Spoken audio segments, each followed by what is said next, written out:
नमस्कार my dear friends, मैं आपका दोस्त पीयूष रंजन। आज आपसे जो कहानी मैं बताने जा रहा हूँ वो कहानी नहीं, एक जीवन दर्शन है। कृपया उसे पूरा सुनिएगा। कुछ कुछ कुछ बेहतर, कुछ बहुत बेहतर मिलने वाला है। एक बार की बात थी कि एक महिला जो है सुबह सुबह एक सेठ की दुकान में गई और उससे बोला कि सेठ जी ये 10 रुपये ले लीजिए। सेठ जी बड़े आश्चर्य हुए, इसकी तरफ देखने लगे। ऐसा लग रहा था जैसे सेठ पूछ रहे हो कि मैंने ये 10 रुपये तुम्हें कब दिए।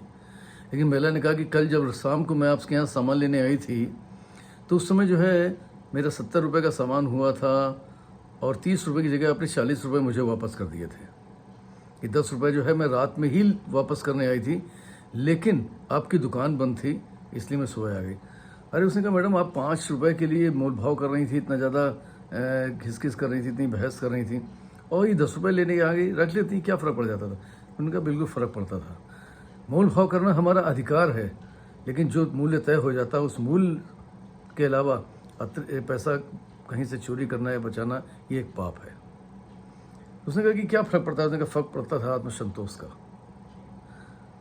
आपके ऊपर जरूर कोई फ़र्क नहीं पड़ता, लेकिन मैं इस बोझ को लेकर नहीं जी सकती थी, क्योंकि मेरे पति ने मुझे यही सिखाया है, आज वो इस दुनिया में नहीं है, कि किसी का भी एक पैसा गलत तरीके से अपने ऊपर बोझ के रूप में नहीं लेना है, क्योंकि ईश्वर न जाने कब हिसाब मांग दे।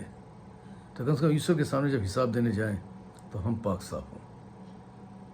और 10 रुपये उसने रखे गुल्लक में, माथे से लगाते हुए। उन्होंने कहा अच्छा आप रहती कहाँ हैं। उन्होंने कहा कि मैं सेक्टर 8 में रहती हूँ। तो सेक्टर 8, आश्चर्य से चकित हो गया। ये सेक्टर 8 मतलब आज से यहाँ से लगभग 7 से 8 किलोमीटर दूर। आप उतनी दूर से दूसरी बार आई ये पैसा देने के लिए। उस महिला ने बड़ी विनम्रता से कहा कि हाँ मैं दूसरी बार आई हूँ, क्योंकि मैं जब तक वापस नहीं करती थी मुझे चैन नहीं पड़ता।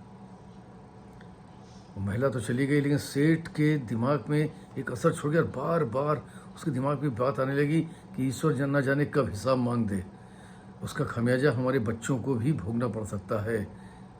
ये शब्द जो महिला के थे ये उसकी कानों में गूंज रहे थे। अचानक वो उठा गुल्लक से और उसने 300 रुपये निकाले और अपने नौकर से कहा कि देखो तुम थोड़ी देर दुकान देखना, मैं आता हूँ। और वो प्रकाश नाम के अपने एक मित्र के पास गया जो जिनके यहाँ से वो सामान मंगाता था, जो उनके यहाँ से सामान का लेन देन करते थे।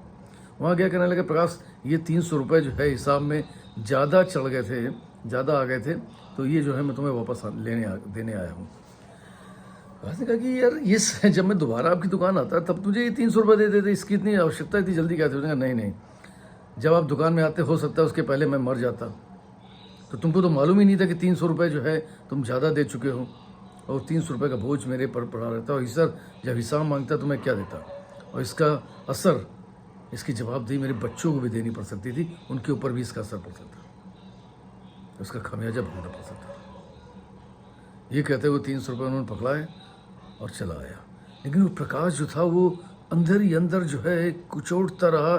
1 से 2 दिन तक बार बार ही सोचता था कि ईश्वर न जाने का हिसाब मांग ले और इसका हिसाब मेरे बच्चों को भी देना पड़ सकता है, मेरे बच्चों पर भी बीत सकती है। कम से कम ईश्वर की निगाह में तो पाक साफ रहे।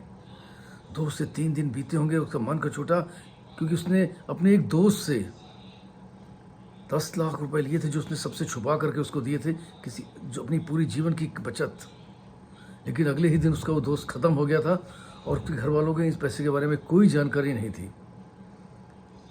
और इसमें प्रकाश को लालच भी आ गया था और लालच की वजह से वो दोबारा उस दोस्त के इस पैसे का जिक्र भी नहीं किया उसकी पत्नी बच्चों से, और वो पैसे को अंदर ही अंदर दबा गया। लेकिन आज उसको पता नहीं कि कचोट रहा था।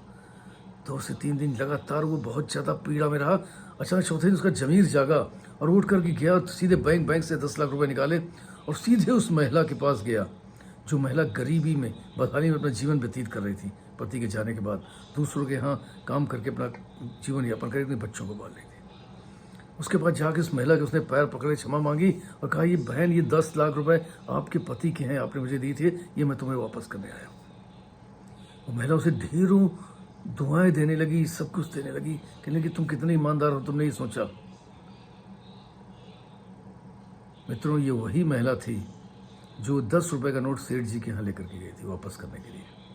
तो आपके द्वारा की गई ईमानदारी, आपके द्वारा की गई सच्चाई एक न एक दिन वापस आती है।